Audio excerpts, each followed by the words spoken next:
2018 ഒരു രജിസ്ട്രേഷൻ കിട്ടിയ വായനശാലയാണ് വടക്കേട് വാശ്ശേരി കുറ്റിപ്പുഴ കൃഷ്ണപിള്ള സ്മാരക ഗ്രാമീണ വായനശാല. അതിൻ്റെ പുറകിൽ ഞങ്ങൾ കുറച്ച് ചെറുപ്പക്കാരും വയസ്സന്മാരും എല്ലാം പ്രവർത്തിച്ച് ഒന്നിച്ച് നേടിയ ഒരു വിജയമാണ്.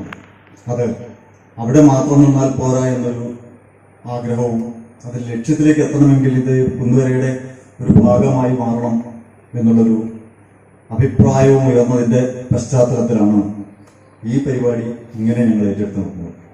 കുറ്റിപ്പുഴ കൃഷ്ണപിള്ളയുടെ ജന്മശതോത്തര രജത ജൂബിലി വർഷമാണ് 2024 മുതൽ 2025 വരെയുള്ള വർഷം. 2024 മുതൽ 2025 വരെ കുറ്റിപ്പുഴയുടെ അല്ലെങ്കിൽ കുന്നുകരയുടെ എല്ലാ വാർഡുകളിലും കുറ്റിപ്പുഴയെ പരിചയപ്പെടുത്തുക എന്ന ഒരു അതിസാഹസികം എന്ന് തന്നെ പറയാം. അത്തരത്തിലൊരു പരിപാടിയിലേക്ക് ഞങ്ങൾ ഏർപ്പെടുകയും 2025 കുറ്റിപ്പുഴയുടെ പേരിൽ ഒരു അവാർഡ് ഇവിടെ നിന്ന് സ്റ്റാർട്ട് ചെയ്യുകയും ചെയ്യുക എന്നുള്ളതാണ് ഈ പരിപാടിയുടെ ലക്ഷ്യം. നമ്മൾ ഏറെ സമയം വൈകിപ്പോയിരിക്കുന്നു, അതുകൊണ്ട് ഞാൻ വലിയ കാര്യമായിട്ട് പറയുന്നില്ല. ഇതൊക്കെയാണ് ഈ വായനശാലയുടെ ഈ കൂട്ടായ്മയുടെ ലക്ഷ്യം എന്ന് മാത്രം പറഞ്ഞുകൊണ്ട് ഈ പരിപാടിയുടെ ഉദ്ഘാടനം നടത്തുന്നതിന് വേണ്ടി ബഹുമാന്യനായ ശ്രീ ജോസഫ് പണിക്കർ സാറിനെ ക്ഷണിച്ചു. ആശംസകൾ നേർന്ന് പ്രസംഗിക്കാനുള്ള Shri PV Raveendran, Shrimati Jiji Simon, Shrimati PK Ramadevi, Shri AV Pradeep, പ്രിയ സഹോദരി സഹോദരന്മാർ, കുറ്റിപ്പുഴ സ്മാരക ഗാന്ധിയൻ വായനശാലയുടെ ഈ സമ്മേളനം വളരെ സവിശേഷതയുള്ള ഒന്നായിട്ടാണ് ഞാൻ കാണുന്നത്. കുറ്റിപ്പുഴ ജനിച്ച പ്രദേശത്ത് വരാൻ ഇപ്പോൾ വളരെ വർഷങ്ങൾക്ക് ശേഷം എനിക്ക് ഒരവസരം കിട്ടിയത് ഒരു വലിയ സന്തോഷവും ഒരു ഭാഗ്യവും ഒരു അനുഗ്രഹവുമായി ഞാൻ കാണുകയാണ്. വ്യക്തിപ്രഭാവത്തിൻ്റെ ആഴവും അതിൻ്റെ വിശാലതയും എത്രമാത്രം വലുതാണ്, അളക്കാനാവാത്തതാണ് എന്ന് നമുക്ക് മനസ്സിലാവുക. മാനവരാശിയുടെ പ്രത്യേകിച്ച് നൂറ്റാണ്ടുകളും സഹസ്രാബ്ദങ്ങളുമായി ആചാരാനുഷ്ഠാനങ്ങളുടെയും ചില വിശ്വാസങ്ങളുടെയും ഒക്കെ തളർവയിൽ കഴിഞ്ഞിരുന്ന മനുഷ്യ മനസ്സിലേക്ക് സ്വാതന്ത്ര്യബോധത്തിന്റെ വെളിച്ചം കടത്തിവിട്ട യുക്തിബോധത്തിന്റെ പ്രകാശം സന്നിവേശിപ്പിച്ച മാനസികമായ ചിന്തയുടെ വശത്തേക്ക് അങ്ങനെ ഒരു കാഴ്ചപ്പാട് തുറന്നിട്ട ലോകത്തിൻ്റെലേക്ക് മാനവരാശിയുടെ മനുഷ്യത്വത്തിന്റെ ലോകം മുഴുവനും ഒന്നാണ്, ഒറ്റ മനുഷ്യത്വമാണ് എന്നുള്ള ഒരു കാഴ്ചപ്പാടിന് ജാലകം തുറന്നിട്ട മലയാളിയായിരുന്നു കുറ്റിപ്പുഴ കൃഷ്ണപിള്ള. എങ്ങനെ ഒരു യുക്തിവാദിയായി എന്നത് എന്നെ അത്ഭുതപ്പെടുത്തിയ ഒരു കാര്യമാണ്. കാരണം അദ്ദേഹം ബ്രാഹ്മണ കുടുംബത്തിൽ ഒരു പൂജാരിയുടെ മകനായി ജനിച്ചയാളാണ്. അതും ഒരു യാഥാസ്ഥിതിക ചിന്താഗതിയുള്ള പൂജാരിയുടെ മകൻ. അങ്ങനെയുള്ള ഒരു വ്യക്തിക്ക് എങ്ങനെ ഒരു യുക്തിവാദിയാകാൻ കഴിയും, എങ്ങനെ ഒരു നിരീശ്വരവാദിയാകാൻ കഴിയും, എങ്ങനെ ഒരു സ്വതന്ത്ര ചിന്തകനാകാൻ കഴിയും? വളരെ വിരളമായി മാത്രം കാണുന്ന ഒരു ജന്മസിദ്ധി, ഒരു ജന്മദൗത്യം അദ്ദേഹത്തിന് ഉണ്ടായിരുന്നു എന്നുള്ളതാണ് എന്ന് കാരണം അത്ഭുതപ്പെടുത്തിയ ഒരു കാര്യം. ആ കാലഘട്ടത്തില് ഇവിടെ നിന്ന് UC കോളേജ് വരെ, അവിടെ ആശ്രമം ഹൈസ്കൂൾ വരെ നടന്നു പോയി പഠിക്കേണ്ട ഒരു ഗതി അന്നത്തെ അവസ്ഥ. ആ അവസ്ഥയിൽ അദ്ദേഹത്തിന്റെ ഏറ്റവും വലിയ വിജയം എന്ന് പറയുന്നത് എനിക്ക് തോന്നുന്നത് അദ്ദേഹം ആശ്രമം ഹൈസ്കൂളിൽ എത്തിച്ചേർന്നത് തന്നെയാണ്. ആശ്രമം സ്കൂളില് ശ്രീനാരായണ ഗുരുവിനെ കാണാനും അദ്ദേഹവുമായി സംവദിക്കാനും അടുപ്പം സ്ഥാപിക്കാനും ഹൃദയബന്ധങ്ങൾ സ്ഥാപിക്കാനും അവരുടെ ആശയവിനിമയം ചെയ്യാനും ഒക്കെ കഴിഞ്ഞത് ഒരു വലിയ ദൈവാനുഗ്രഹമാണ്. അപ്പൊ ദൈവ വിരുദ്ധമായ ഒരു വ്യക്തിയാണ് ദൈവാനുഗ്രഹം എന്ന് ഇവിടെ പറയുന്നത്. എന്ന് പറഞ്ഞാൽ പ്രാപഞ്ചികമായി ലഭിച്ച ഒരു സിദ്ധി എന്ന് മാത്രമേ അർത്ഥമുള്ളൂ. വ്യക്തിപരമായി അദ്ദേഹത്തിന് ആ രീതിയിലേക്ക് കടന്നു പോകാൻ കിട്ടിയ ഒരു സാഹചര്യം, ആ സാഹചര്യങ്ങളാണ് പലപ്പോഴും മനുഷ്യന്റെ വ്യക്തിത്വത്തെ രൂപപ്പെടുത്തുന്നത്, മനുഷ്യന്റെ ജീവിതത്തിന്റെ വഴി മാറ്റുന്നത്. പലപ്പോഴും അപ്രതീക്ഷിതമായ ജീവിത സംഭവങ്ങളിലേക്ക് മനുഷ്യൻ എത്തിപ്പെടുത്തുന്നതും ഒരു സാഹചര്യങ്ങളാണ്. കുറ്റിപ്പുഴയെ ഒരു യുക്തിവാദിയാക്കാനും സ്വതന്ത്ര ചിന്തകനാക്കാനും ഉള്ള കാഴ്ചപ്പാട് ലഭിച്ചത് ആശ്രമം ഹൈസ്കൂളിലെ ചെന്നതുകൊണ്ടാണ്. എന്ന് പറഞ്ഞാൽ ശ്രീനാരായണ ഗുരു നിരീശ്വരനായിട്ടില്ല, അദ്ദേഹം ഒരു പരിധിവരെ യുക്തിവാദിയാണ്. പണ്ഡിതന്മാരായ വ്യക്തികളുണ്ടായിരുന്നു, അവരുമായിട്ടുള്ള സമ്പർക്കം, വിവേകാനന്ദ സ്വാമികളുടെ ചിന്തകള്, അദ്ദേഹത്തിന്റെ ദർശനങ്ങള്, പുസ്തകങ്ങള്, ഇതൊക്കെ വായിക്കാനും പഠിക്കാനുമുള്ള അവസരം, അത് ഒരു പരിധിവരെ അദ്ദേഹത്തെ ഉയർന്ന ഉദാത്തമായ ഒരു തലങ്ങളിലേക്ക് കൊണ്ടുപോകാൻ സഹായിച്ചിട്ടുണ്ട്. പക്ഷെ ശ്രീനാരായണ ഗുരുവിൽ നിന്ന് അദ്ദേഹം ഒരുപാട് കാര്യങ്ങൾ പഠിച്ചിട്ടുണ്ടെങ്കിലും അദ്ദേഹത്തിന്റെ യുക്തിബോധം ഏറ്റവും ശക്തമായി വരുന്നത് അദ്ദേഹം കോളേജ് അധ്യാപകനാകുന്നതോടുകൂടിയാണ്. എന്താണ് കോളേജ് അധ്യാപകനാകുന്നതോടുകൂടി ഉണ്ടാകുന്ന മാറ്റം? ആ ഹൈന്ദവ ദാർശനിക തലങ്ങളിൽ നിന്ന് വ്യത്യസ്തമായിട്ട് ചിന്തിക്കാനുള്ള അവസരം അവിടെ ലഭിക്കുകയാണ്. UC കോളേജിൽ 1928 അദ്ദേഹം എത്തുന്നത്. 22ാമത്തെ വയസ്സിൽ ആശ്രമത്തിലെ അധ്യാപകനാകുന്നെങ്കിലും 28ാമത്തെ വയസ്സിലാണ് UC കോളേജിലെ ലെക്ചറായിട്ട് അദ്ദേഹം പ്രവർത്തനം ആരംഭിക്കുന്നത്. ചാൾസ് ഡാർവിന്റെ പുസ്തകം വായിക്കാൻ ഇവിടെ ആവുന്നു. അതുപോലെ തന്നെ ബർട്രൻഡ് റസ്സലിന്റെ ഒരു പുസ്തകം വായിക്കാൻ ഇടയാവുന്നു. ഇതൊക്കെ ഈ രണ്ട് പുസ്തകങ്ങൾ വായിക്കുന്നതോടുകൂടി കുറ്റിപ്പുഴയുടെ ചിന്താഗതിയിൽ വലിയ മാറ്റം വരികയാണ്, ദാർശനിക കാഴ്ചപ്പാടിലെ മാറ്റം വരികയാണ്. ഹൈന്ദവ മാറ്റങ്ങളെ കുറിച്ചുള്ള ചിന്താഗതിയിലേക്ക് അദ്ദേഹത്തെ നയിക്കാൻ പ്രാപ്തമാക്കുന്നത് ഈ രണ്ടു പേരുടെ കൃതികളാണ്, ചാൾസ് ഡാർവിന്റെയും ബർട്രൻഡ് റസ്സലിന്റെയും പുസ്തകങ്ങൾ. ആ പരിണാമ സിദ്ധാന്തത്തെ കുറിച്ചുള്ള പുസ്തകം അദ്ദേഹത്തിന്റെ കാഴ്ചപ്പാടിനെ ആകെ മാറ്റുകയാണ്. അദ്വൈത വേദാന്തത്തെ സ്വതന്ത്ര കാഴ്ചപ്പാടോടെ പഠിക്കാനായിട്ട് ശ്രമിക്കുന്നത് അവിടെ വെച്ചാണ്. ഇന്ത്യയിലെ ആ അദ്വൈത ശ്രീനാരായണ ഗുരുവിലൂടെ കൈവന്ന അദ്വൈത വേദാന്തത്തെ കുറിച്ചുള്ള അറിവ്, ആ അറിവിന് വ്യതിയാനം വരികയാണ്. അവിടെ സ്വതന്ത്രമായി യുക്തിബോധത്തോടുകൂടി ഈ അദ്വൈത വേദാന്തത്തെ കാണാനും പഠിക്കാനുമുള്ള ശ്രമം കുറ്റിപ്പുഴ തുടങ്ങുന്നത് കോളേജിൽ വെച്ചാണ്. ഈ രണ്ട് പുസ്തകങ്ങൾ വായിക്കാൻ തുടങ്ങിയപ്പോഴാണ് അവയുടെ വ്യത്യാസങ്ങൾ മനസ്സിലാക്കാനായിട്ടുള്ള ശ്രമം നടത്തുന്നത്. സ്വതന്ത്ര ചിന്ത എന്ന് പറയുന്നത് അപ്പോൾ ഉണ്ടാകുന്നത് അതുവരെ നൂറ്റാണ്ടുകളും സഹസ്രാബ്ദങ്ങളുമായി നമ്മുടെ സമൂഹത്തിൽ അടിയുറച്ചു പോയ വിശ്വാസങ്ങളുടെ അടിക്കല്ല് ഇളക്കുന്ന ചിന്തയിലേക്ക് അദ്ദേഹത്തെ കൊണ്ടുപോകാനായിട്ട് ഈ പുസ്തകങ്ങളുടെ കാഴ്ചപ്പാട് മനസ്സിലാക്കാനുള്ള ഒരു കഴിവ് അവിടെ ഉണ്ടാവുകയാണ്. അത് പെട്ടെന്നുണ്ടാകുന്ന ഒരു കാര്യമല്ല. നൂറ്റാണ്ടുകളായി നമ്മുടെ മനസ്സിലെ അടിഞ്ഞുകൂടി കിടക്കുന്ന വിശ്വാസങ്ങളെയും ആചാരങ്ങളെയും അനുഷ്ഠാനങ്ങളെയും ഒക്കെ തിരുത്തണമെങ്കിൽ അതിവിപുലമായ ഒരു സ്വാധീനം അവയ്ക്ക് ചെലുത്താൻ കഴിഞ്ഞാൽ മാത്രമേ സാധ്യമാകൂ. അപ്പൊ അങ്ങനെ സ്വതന്ത്രമായി ചിന്തിക്കാൻ തുടങ്ങിയപ്പോഴാണ് ഇതിൽ പലതും തെറ്റുണ്ട്. അതായത്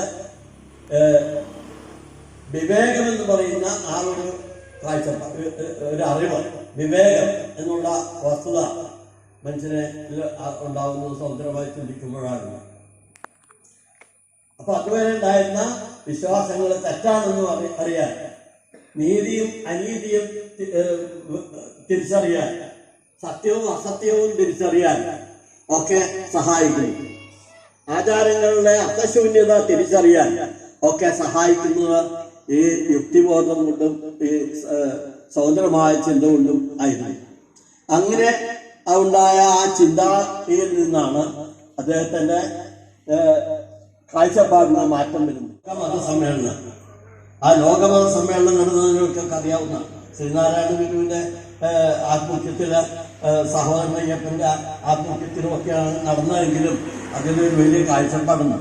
അതായത് അവിടെ വെച്ചാണല്ലോ ഈ ബുദ്ധിശക്തി ഗണിച്ചതിൽ ലഭിച്ചതല്ലാതില്ലൊന്നും മനുഷ്യ വിജ്ഞാന രാശിയിൽ. ഇത് സഹോദരൻ അയ്യപ്പൻ എഴുതിയ ഒരു കവിതയാണെങ്കിലും അത് കുറ്റിപ്പുഴയെ ഏറെ സ്വാധീനിച്ചിരുന്നു. കാരണം കുറ്റിപ്പുഴയും സഹോദരൻ അയ്യപ്പനും MC ജോസഫും ഒക്കെ വളരെ അടുത്ത സുഹൃത്തുക്കളായിരുന്നു.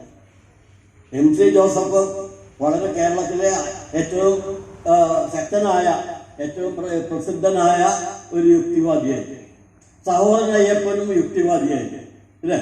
അപ്പൊ സഹോദരൻ അയ്യപ്പന്റെയും MC ജോസഫിന്റെയും ഒക്കെ ഏറ്റവും അടുപ്പം കൊണ്ടാണ്, അടുപ്പം അതുപോലെ തന്നെ അതിനോട് ചേർന്ന് നിൽക്കാൻ കഴിയുന്ന വ്യക്തിത്വമായിരുന്നു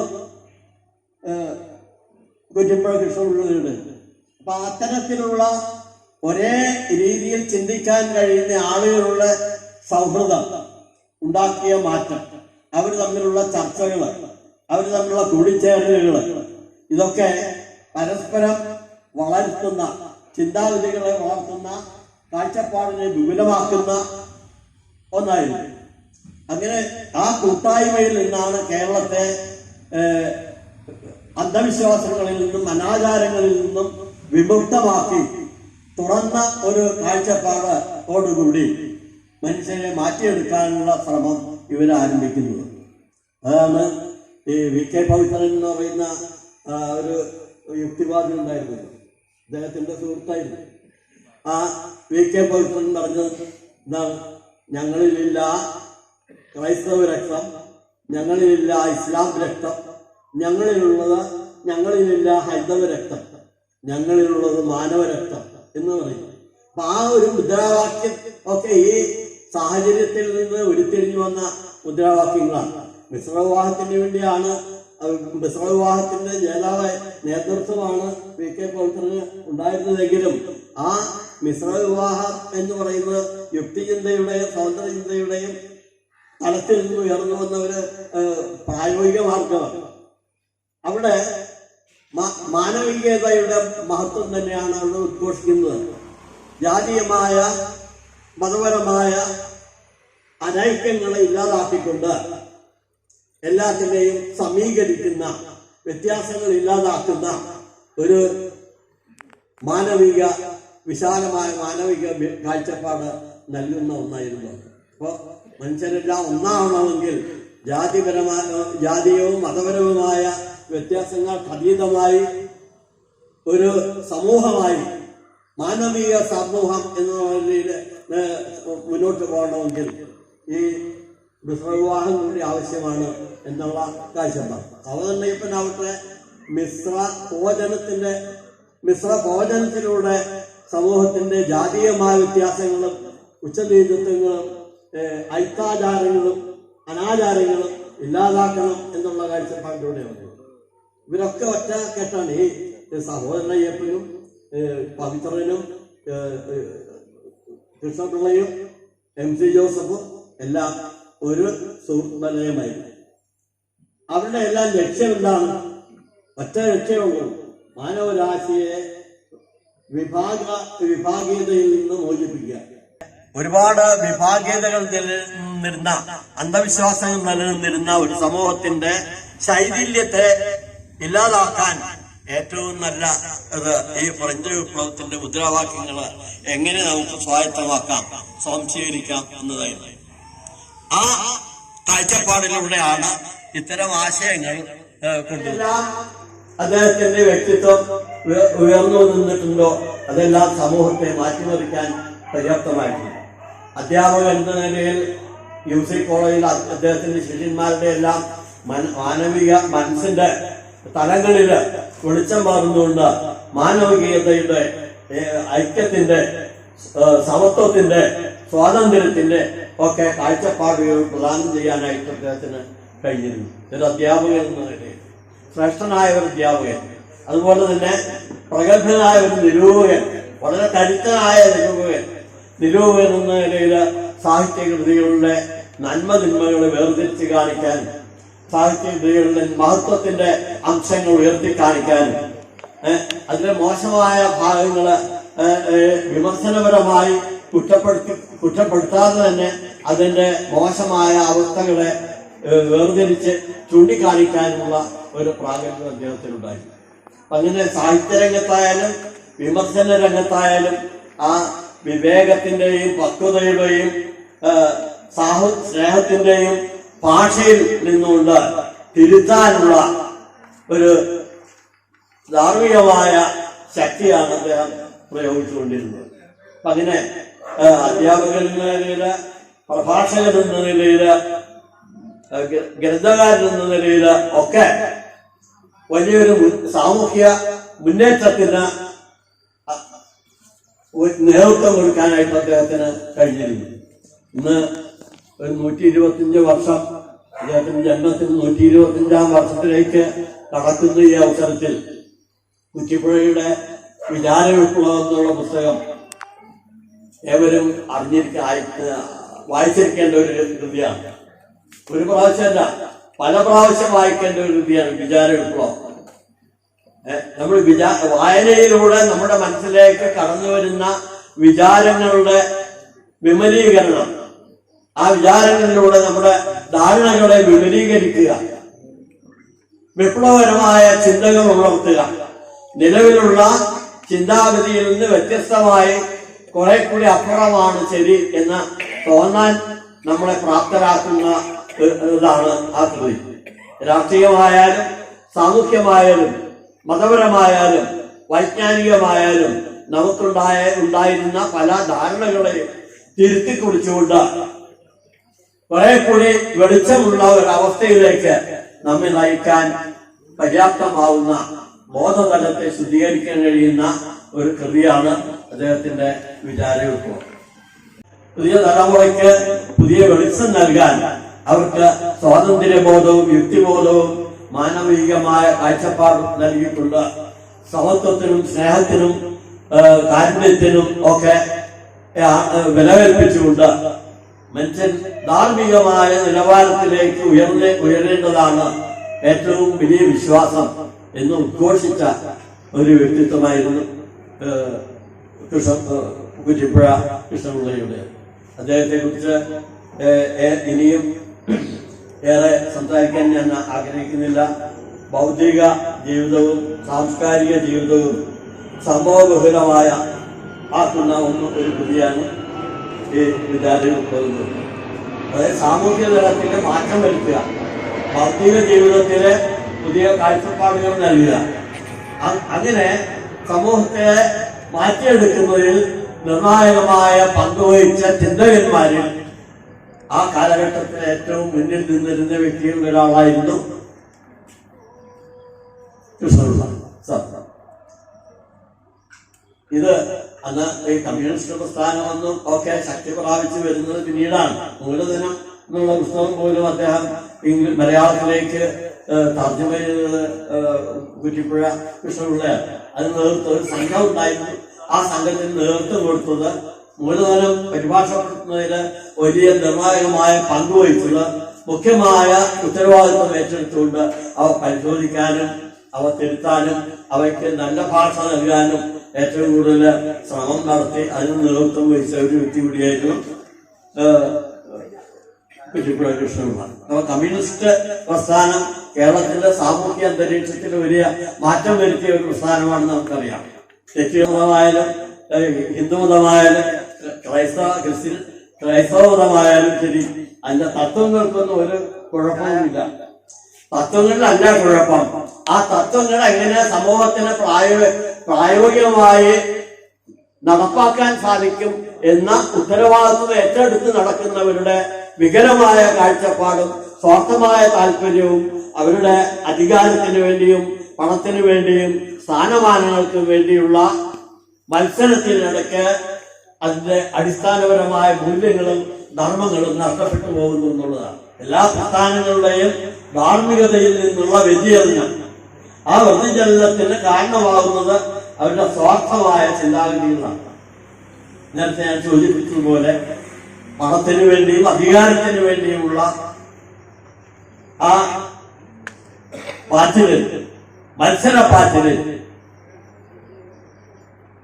വേട്ടനായ്ക്കളായി മാറുന്നു അവര്. അതാണ് സ്ഥിതി. അധികാരത്തിന് വേണ്ടി ജനങ്ങളെ ഇരകളാക്കുകയും വേട്ടനായ്ക്കളായി അധികാര സ്ഥാനങ്ങൾ കൈയാളുന്നവർ രൂപാന്തരപ്പെടുകയും ചെയ്യുന്നത് അടിസ്ഥാനപരമായി നോക്കിയാൽ താൻ കൈകാര്യം ചെയ്യുന്ന ഉത്തരവാദിത്വത്തിന്റെ അല്ലെ ചുമതലയുടെ അധികാരത്തിന്റെ ധാർമ്മികത ഇല്ലാതാവുമ്പോഴാണ്. ആ ധാർമ്മികതയ്ക്ക് വേണ്ടിയാണ് എന്നും കൃഷ്ണപിള്ള വാദിച്ചിരിക്കുന്നത്. ധർമ്മമാണ് പ്രധാനം എന്ന്. ആ ധാർമ്മികത യുക്തിബോധത്തിനും സ്വതന്ത്രമായ ചിന്താഗതിക്കും വിധേയമാണ് എന്നും, യുക്തിബോധത്തിനും സ്വതന്ത്രമായ ചിന്തയ്ക്കും വിധേയമല്ലാത്ത ഒന്നും തന്നെ ധാർമ്മികമായ സത്യസന്ധത പുലർത്താൻ കരുത്തുള്ളതായിരിക്കുകയില്ല.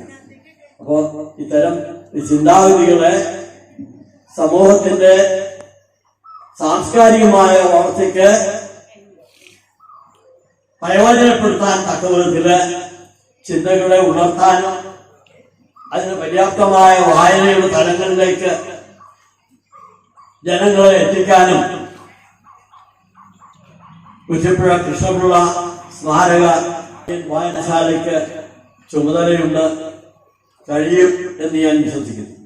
ആ ദൗത്യം ഏറ്റെടുത്ത വളരെ മഹത്തായ ആ ഒരു ദൗത്യം ഏറ്റെടുത്തുകൊണ്ടുള്ള ഈ പ്രവർത്തനത്തിന് എല്ലാവിധ ഭാവുകങ്ങളും ആശംസിച്ചുകൊണ്ട് ഇതിന് വളരെ ചുരുങ്ങിയ സമയം കൊണ്ട് വളരെ കുറച്ച് കാര്യങ്ങൾ മാത്രം സംസാരിച്ചുകൊണ്ട് ഞാൻ വിരമിക്കുകയാണ്, നിർത്തുന്നു. ഈ സമ്മേളനത്തിലേക്ക് എന്നെ ക്ഷണിച്ച ഇവിടെ വരാൻ കുറ്റിപ്പുഴയിൽ ഈ പ്രദേശത്ത് ഈ വായനശാലയിൽ വന്ന് സംസാരിക്കാനുള്ള ഒരു അവസരം ലഭിച്ചത് ഒരു ഭാഗ്യമായി ഞാൻ കണക്കാക്കുകയാണ്. വളരെ ആഴത്തിലുള്ള ഒരു ചിന്തയിലേക്കൊന്നും നിങ്ങളെ കൊണ്ടുപോകാൻ കഴിഞ്ഞിട്ടില്ല. ഇന്ന് 2 സമ്മേളനങ്ങൾ വൈകിട്ട് 4 മണിക്ക് ശേഷം കഴിഞ്ഞിട്ടാണ് ഞാൻ ഇവിടെ എത്തുന്നത്. ഒന്ന് ഒരു പുസ്തകത്തിന്റെ പ്രകാശന, കവിത സമാഹാരത്തിന്റെ പ്രകാശനം ഉണ്ടായിരുന്നു. മറ്റൊരു പ്രസ്ഥാനത്തിന്റെ 50ാം വാർഷിക സമ്മേളനത്തിൽ പ്രസംഗിക്കേണ്ടി വന്നു. ഇത് 2 കഴിഞ്ഞിട്ടാണ് ഇവിടെ എത്തുന്നത്. ഇത് നേരത്തെ തന്നെ എത്തുന്നതായിരുന്നു. എത്താൻ പറ്റുന്ന തരത്തില് ശ്രീ പ്രദീപും ജോബിയും ഒക്കെ അവിടെ എത്തിയെങ്കിലും ഈ പറവൂരിൽ യാത്ര ഒരുപാട് തടസ്സങ്ങൾ നേരിട്ടത് കൊണ്ട് എനിക്ക് സമയത്തിന് എത്താൻ കഴിയാതെ വന്നു.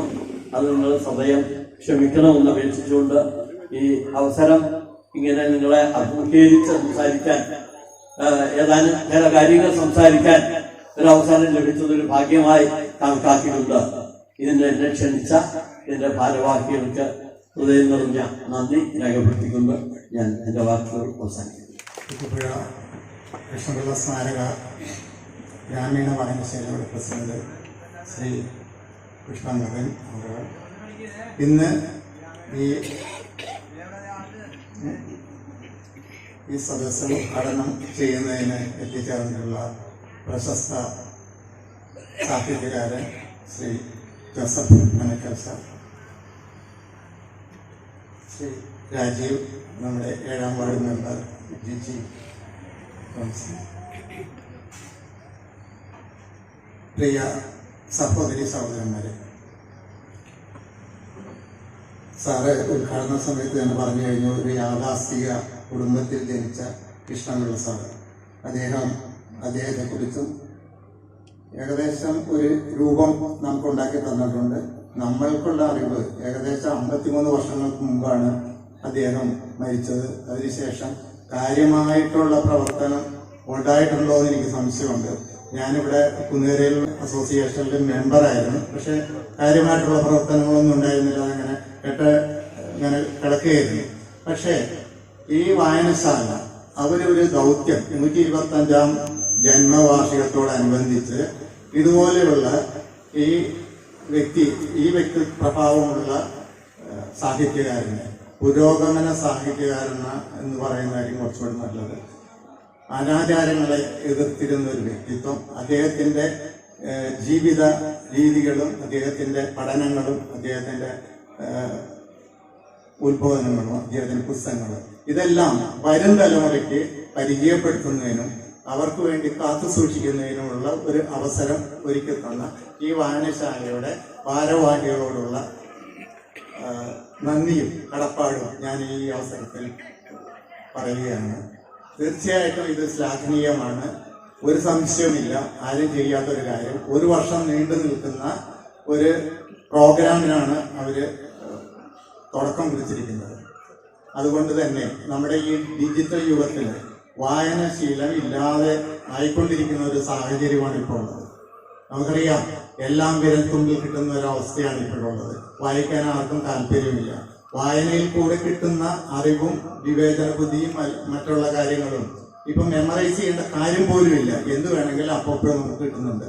അങ്ങനെയുള്ള ഒരു സാഹചര്യത്തിൽ ഇതുപോലൊരു സദസ്സ് സംഘടിപ്പിച്ച് വരും തലമുറയ്ക്ക് വേണ്ടി എന്തെങ്കിലും കാത്തു സൂക്ഷിക്കാൻ പറ്റുക എന്നുള്ളത് വലിയൊരു കാര്യമാണ്. ഒരു യാഥാസ്ഥിതിക കുടുംബത്തിൽ ജനിച്ചു വളർന്ന അദ്ദേഹം തന്റെ ചിന്തകൾ കൊണ്ട്, അദ്ദേഹം ജനിച്ചത് 1900 ഓഗസ്റ്റ് മാസം 1-ാം തീയതിയാണ്. 21ാമത്തെ വയസ്സിൽ സ്കൂൾ ഫൈനൽ പാസ്സാകുകയും അതിനുശേഷം 22ാമത്തെ വയസ്സിൽ ആലുവ അദ്വൈതാശ്രമം സംസ്കൃത സ്കൂളില് അധ്യാപകനായി ചേരുകയും ചെയ്തു. അവിടെ വെച്ചാണ് ശ്രീനാരായണ ഗുരുദേവനുമായിട്ടുള്ള സമ്പർക്കം വരുന്നത്. അദ്ദേഹം വേദാന്തത്തെ കുറിച്ച് വളരെ ലളിതമായി കുറ്റിപ്പുഴ കൃഷ്ണപിള്ള സാറിനെ പറഞ്ഞു മനസ്സിലാക്കുകയും അദ്ദേഹം അത് പഠിക്കാനുള്ള താല്പര്യം കാണിക്കുകയും ചെയ്തു. അത് അന്ന് അവിടെ ഇംഗ്ലീഷ് അധ്യാപകനായിരുന്നു. അതിനുശേഷം മദ്രാശി സർവകലാശാലയിൽ നിന്ന് വിദ്വാൻ പരീക്ഷ പാസ്സായി UC കോളേജിൽ അധ്യാപകനായി ചേർന്നു. സാർ പറഞ്ഞതുപോലെ അതിനുശേഷം വിപുലമായ പുസ്തക ശേഖരം, പഠിക്കാനുള്ള അവസരം, ഇതെല്ലാം ഉപയോഗപ്പെടുത്തിക്കൊണ്ട് അദ്ദേഹം ചിന്തയിലേക്ക് നടന്നു. കേൾക്കുന്നതും കാണുന്നതും എല്ലാനും നമ്മൾ യുക്തിപൂർവ്വം ചിന്തിച്ച് അതിലെ സെറ്റും ശരിയും മനസ്സിലാക്കി മുന്നോട്ട് പോയാൽ അത് മാനവരാശിക്ക് നല്ലതാണ്. അന്ധവിശ്വാസങ്ങൾ നമുക്ക് ഇല്ലായ്മ ചെയ്യാൻ സാധിക്കും എന്നുള്ളൊരു കാര്യം തീർച്ചയായിട്ടും അദ്ദേഹത്തിന് ലഭിച്ചത് ഈ ഗുരുദേവന്റെ സാന്നിധ്യത്തിൽ പല കാര്യങ്ങളും അദ്ദേഹം പഠിച്ചിട്ടുണ്ട്. ഈ പുസ്തകങ്ങളിലൂടെയും ചാൾസ് ഡാർവിന്റെ അദ്ദേഹം ആ പുസ്തകം പഠിച്ചപ്പോൾ അദ്ദേഹത്തിന് മനസ്സിലായി നമ്മുടെ ഭൂമിയുടെ ഈ ലോകത്തിന്റെ ഉൽപ്പത്തി ഈ മതഗ്രന്ഥങ്ങളിൽ നിന്ന് കിട്ടുന്നത് പോലെയല്ല, അതിൽ സത്യങ്ങളില്ല, അത് വെറും മിഥ്യയാണ്, സത്യം വേറൊന്നാണ്. അതുകൊണ്ട് തന്നെ അദ്ദേഹം അത് ഏത് കാര്യം കേട്ടാലും ചിന്തിച്ചുറപ്പിച്ച് അതിന്റെ തെറ്റും ശരിയും മനസ്സിലാക്കുക, അങ്ങനത്തെ ഒരു ചിന്താഗതിയിലേക്ക് മാറി. ഈ കാലയളവില് അദ്ദേഹത്തിന് യുക്തിവാദ ചിന്ത, ശരിക്ക് യുക്തിവാദ ചിന്ത വന്നിട്ടുണ്ട്. യുക്തിവാദം ഒരു സംശയമില്ലാത്ത കാര്യമാണ്. സത്യം കണ്ടുപിടിക്കുന്നതിന് എല്ലാത്തിനോടും എന്തുകൊണ്ട് എന്നുള്ളൊരു ചോദ്യം ഉടലെടുത്താൽ നമ്മളതിന്റെ ശരി കണ്ടുപിടിക്കാനുള്ള ശ്രമം ഉണ്ടാവും. ഗുരുദേവന്റെ സാന്നിധ്യത്തില് അതിന് ഒരു അടിത്തറ കിട്ടി എന്നുള്ളത് സത്യം തന്നെയാണ്. 1935 അദ്ദേഹത്തിന് മിശ്രവിവാഹിതരുടെ ശരിക്കും പറഞ്ഞാൽ മിശ്രവിവാഹിതരുടെ ഒരു സംഘടനയ്ക്ക് രൂപം കൊടുത്തപ്പോൾ അതിന്റെ പ്രധാനപ്പെട്ട ഒരു പ്രവർത്തകനായിരുന്നു അദ്ദേഹം. അതുപോലെ തന്നെ ഗുരുദേവനോടൊപ്പം തന്നെ മിശ്ര ഭോജനത്തിന് അദ്ദേഹം പങ്കെടുത്തിരുന്നു. ഒരു ഗ്രാമീൺ കുടുംബത്തിൽ ജനിച്ച, അന്നത്തെ കാലത്ത് ഗ്രാമീൺ കുടുംബത്തിൽ ജനിച്ച, യാഥാസ്ഥിക കുടുംബത്തിൽ ജനിച്ച ഒരാള് ഇതുപോലെ പ്രവർത്തിക്കുക എന്ന് പറഞ്ഞാൽ തീർച്ചയായിട്ടും അത് ഒരു ചിന്തനീയം ആയിട്ടുള്ള ഒരു കാര്യം തന്നെയാണ്. അപ്പൊ എല്ലാ രീതിയിലും നമ്മുടെ നാടിന്റെ തിലകക്കുറിയായിട്ടുള്ള കൃഷ്ണപിള്ള സാറിന്റെ ഈ പ്രവർത്തന മണ്ഡലം മറ്റുള്ളവർക്ക് പരിചയപ്പെടുത്താനും വരും തലമുറയ്ക്ക് വേണ്ടി കാത്തു സൂക്ഷിക്കാനും തീർച്ചയായിട്ടും ഇതുപോലുള്ള പ്രവർത്തനങ്ങൾ ആവശ്യമാണ്. ഒരു സംശയമില്ല, അദ്ദേഹത്തിന്റെ ഈ പ്രവർത്തനം മുന്നോട്ട് കൊണ്ടുപോകുന്നതിന് നമ്മുടെ ഈ വായനശാല എടുത്തിട്ടുള്ള ദൗത്യം നമ്മുടെ ഓരോരുത്തരുടെയും സഹായത്തോടുകൂടി മുന്നോട്ട് കൊണ്ടുപോയി അവരുദ്ദേശിക്കുന്ന തലത്തിൽ എത്തിക്കണമെന്ന് അഭ്യർത്ഥിച്ചുകൊണ്ട് എല്ലാവർക്കും ആശംസകൾ അർപ്പിച്ചുകൊണ്ട് നിർത്തുന്നു.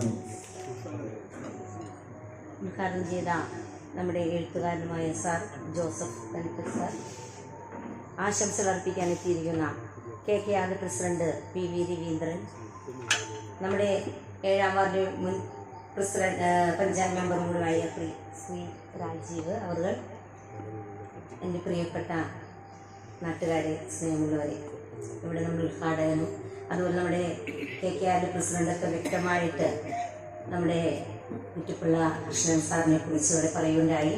അദ്ദേഹം കുറച്ച് ബുക്കുകളെ എഴുതിയിട്ടുള്ളെങ്കിലും പല രീതിയിലുള്ള ചിന്താഗതിയുള്ള ഒരു വ്യക്തി, പല രീതിയിലുള്ള ബുക്കുകളാണ് അദ്ദേഹം എഴുതിയിരിക്കുന്നത്. എങ്കിലും കൂടുതൽ വായന നമ്മൾക്ക് കൂടുതൽ ഇന്നിപ്പോഴത്തെ പുതിയ തലമുറകൾ വായനശീലം വളർത്തുന്നില്ലെന്നുള്ള സത്യം തന്നെയാണ്.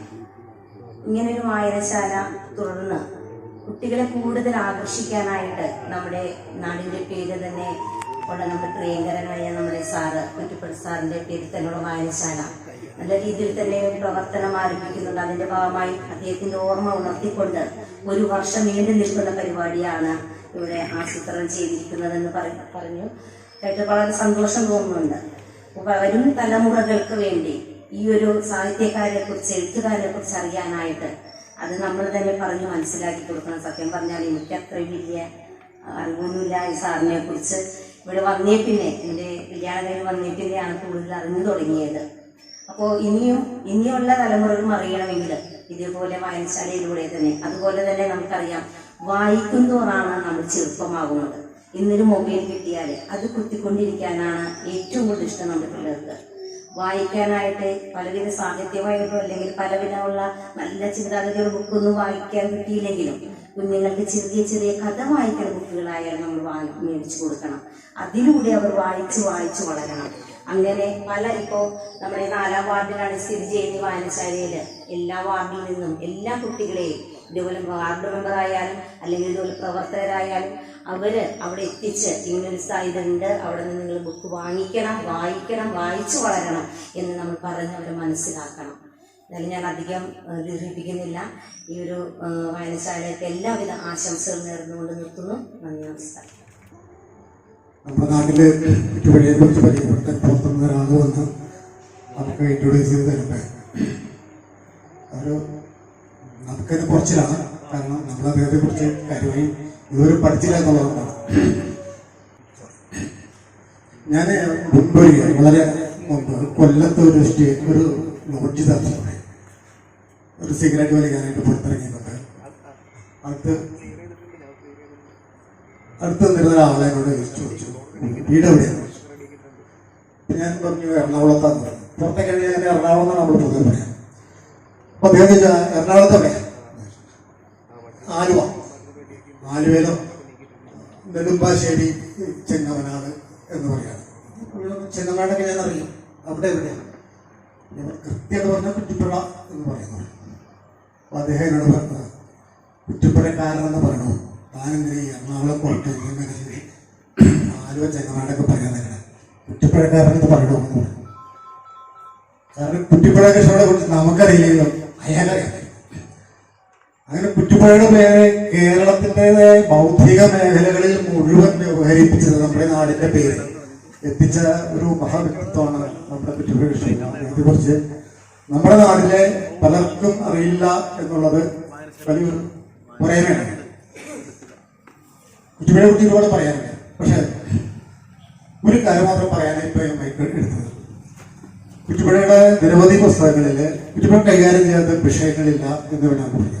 സൗന്ദര്യശാസ്ത്രം മുതൽ വിവാഹം കഴിക്കാത്ത അദ്ദേഹം ദാമ്പത്യത്തെ കുറിച്ച് എഴുതിയിട്ടുണ്ട്. പല വിഷയങ്ങളിലും അഗാധ പാണ്ഡിത്യം, ചിന്തകളിൽ ബെർട്രാൻഡ് റസ്സൽ ഏറ്റവും ഉന്നത ചിന്തകരെന്ന് വിശേഷിപ്പിച്ചിരുന്ന ബെർട്രാൻഡ് റസ്സലിനോട് ഉപയോഗിച്ചിരുന്ന ഒരാളാണ്. കമ്മ്യൂണിസ്റ്റ് മാനിഫെസ്റ്റോ മലയാളത്തിലേക്ക് തർജ്ജമ ചെയ്ത ചീഫ് കോർഡിനേറ്ററായിരുന്നു കുറ്റിപ്പുഴ കൃഷ്ണപിള്ള. അതൊക്കെ തർജ്ജമ ചെയ്യണമെങ്കിൽ അത് എത്ര ആധികാരികമായിട്ട് പഠിച്ചിരിക്കണമെന്ന്, എന്നാലും മലയാളം പരിഭാഷപ്പെടുത്താൻ പറ്റുള്ളൂ എന്ന് പറയുമ്പോൾ അദ്ദേഹത്തിന്റെ ആഴം നമുക്ക് മനസ്സിലാക്കാൻ പറ്റും. 2 ദിവസം മുമ്പാണ് നമ്മൾ ശരിക്കും ഈ പരിപാടി നടത്തിയിരുന്നെങ്കിൽ ഒന്നും കൂടി ഊർജ്ജസ്വലമായ ഒരു പ്രത്യേകത ആയിരുന്നു. 2 ദിവസം ഗുരുസമാധിയായിരുന്നു. ഗുരുസമാധിയുടെ പ്രത്യേകത, ഗുരു മൂത്രാശയ സംബന്ധമായ ഒരു രോഗവുമായി ബന്ധപ്പെട്ടിട്ടാണ് മരണപ്പെടുന്നത്. അപ്പൊ ഈ രോഗവുമായി ബന്ധപ്പെട്ട് ഗുരുദേവൻ ഇങ്ങനെ തീവ്രമായ വേദനയിൽ കിടന്ന് തുളയുമ്പോൾ ആ നേരത്ത് കൃഷ്ണപിള്ള ഗുരുദേവന്റെ അടുത്തുണ്ട്. കൃഷ്ണപിള്ള എന്നൊരു നിരീശ്വരവിശ്വാസി എന്നായിട്ടൊന്നുമില്ല, ഒരു ചിന്തകൻ, ചെറിയ എഴുത്തുകാരൻ എന്നൊക്കെ നിലയിൽ ഗുരുവായിട്ട് ബന്ധപ്പെട്ട് വരുന്ന ഒരു കാലഘട്ടമായിരുന്നു. ഗുരുവിന്റെ ആത്മദശകം എന്ന പുസ്തകം, ആ കവിതയിൽ തന്നെ കൃഷ്ണപിള്ളയെ ഉദ്ദേശിച്ചുകൊണ്ട് സത്യം, ജ്ഞാനം, തീർത്ഥം എന്ന ഒരു ഞാൻ നീ സത്യം, ജ്ഞാനം, തീർത്ഥം, അങ്ങനെയാണ് തോന്നുന്നു അല്ലെ. അതിനകത്ത് സത്യം എന്ന് പറയുന്നത് സത്യവ്രത സ്വാമികളെ കുറിച്ചിട്ടാണെന്നും, ജ്ഞാനം എന്ന് പറയുന്നത് കുറ്റിപ്പുഴ കൃഷ്ണപിള്ളയെ കുറിച്ചിട്ടാണെന്നും, ആനന്ദം, സത്യം, തീർത്ഥം, സത്യം, ജ്ഞാനം, ആനന്ദം, അങ്ങനെയാണ്. ആനന്ദം എന്ന് പറയുന്നത് അനന്ത തീർത്ഥനെ കുറിച്ചിട്ടാണെന്നും പറയുന്നത്. അപ്പൊ സഹോദരൻ ഇപ്പൊ പറയുന്നതാണ്, ഗുരുദേവൻ പോലും ജ്ഞാനം, അറിവിന്റെ ഒരു നിറകുടമായിട്ടായിരുന്നു കുറ്റിപ്പുഴകളെ വിവരിച്ചിരിക്കുന്നത്.